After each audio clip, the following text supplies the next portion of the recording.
Hello. Good morning. જય માતાજી મિત્રો. તો આપણે ગયા વીકે જે સ્ટોક આપ્યા હતા એનું રિઝલ્ટ શું આવ્યું એ આપણે ડિસ્કસ કરીએ. તો સૌથી પહેલાં આપણે સ્ટોક રિકમેન્ડ કર્યો હતો એ હતો દેવ્યાની. તો દેવ્યાનીમાં તમે જોઈ શકો છો કે અહીંયા એક રેઝિસ્ટન્સ ઝોન હતો જે અહીંયા 196 198 આસપાસનું એ આપણે નાનો રેઝિસ્ટન્સ ઝોન કહીએ. તો એક આ ઝોન હતો. તો દિવ્યાને શું કર્યું છે કે અહીંયા બ્રેકઆઉટ આવ્યું, બ્રેકઆઉટ કેન્ડલ બનાવી વોલ્યુમ સાથે. નીચે વોલ્યુમ બી તમે જોઈ શકો છો. તો વોલ્યુમ સાથે વોલ્યુમ કેન્ડલ બનાવી, પછી ત્યાં રિટેસ્ટ કરી અને ફરીથી એક બ્રેકઆઉટ આવ્યું સારું વોલ્યુમ સાથે ફરી અગેન. તો અહીંયા આપણે જે રિકમેન્ડ કરેલો એ બ્રેકઆઉટમાં ₹210 આવી ગયો. તો એમાં સારું એવું જોઈએ આપણે રિટર્ન મળી ચૂક્યું છે, આઈ થિંક 7-8%. તો એક સારી એવી દિવ્યાનીએ રેલી કરી. બીજી શેર હતો કે જીઓ ફાઇનાન્સ. જીઓ ફાઇનાન્સમાં હજુ સુધી બ્રેકઆઉટ થયું નથી. તો જીઓ ફાઇનાન્સ તમે આગલા વીક માટે બી લઈ શકો છો. એટલે કે 356-57 ઉપર એક કેન્ડલ ક્લોઝ થાય, એના ઉપર જો વોલ્યુમ સાથે બ્રેકઆઉટ આવે તો તમે બાય કરી શકો છો, જે એનો ટાર્ગેટ રહેશે 368. પછી ઓલ કાર્ગોની વાત કરીએ. ઓલ કાર્ગો રિકવર્ડ કરે તો પણ એ આપણા બ્રેકઆઉટ લેવલ ઉપર એક્ટિવ જ નથી થયું. તો એમાં તો ટ્રેડ મારવાનો કોઈ મતલબ જ નહીં.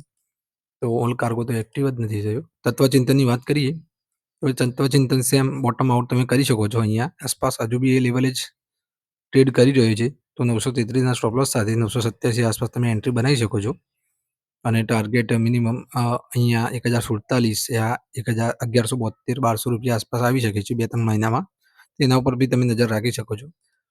પછી તો લક્ષ્મી કેમિકલની કંપની, લક્ષ્મી ઓર્ગેનિક, તો એ બી બ્રેકઆઉટ લેવલે આવ્યો પણ બ્રેકઆઉટ સસ્ટેન નહીં થઈ ગયું અને ત્યાંથી જ કેન્ડલ રિવર્સ થઈ ગઈ.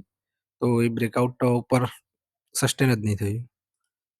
પછી ગ્રેવસ્ટોન કોટન, એ બી બ્રેકઆઉટ ઉપર એક કેન્ડલ બનાવી, પછી રિટેસ્ટ કર્યું અને ફરીથી રિટેસ્ટ ફેલ થઈ અને નીચે આવી ગયું.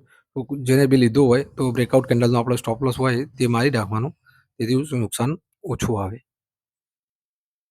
એમાં તો બ્રેકઆઉટ ફેલ જ થયું છે, તો એમાં તો એન્ટ્રી મારવાનો કોઈ પ્રશ્ન જ નથી.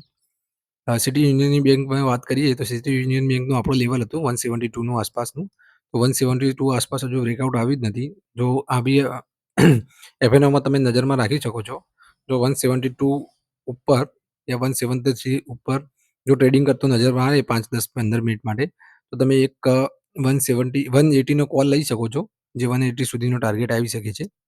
જો ઓક્ટોબર મંથમાં અહીંયા થોડી વાર કન્સોલ્ટેશન કરી અને 172 યા 173 ઉપર ક્લોઝિંગ આપી યા 15-20 મિનિટ ટ્રેડિંગ કરે, તમે 180નો એક કોલ લઈ શકો છો. 180 સુધીના ટાર્ગેટ સીયુબીમાં આવી શકે છે.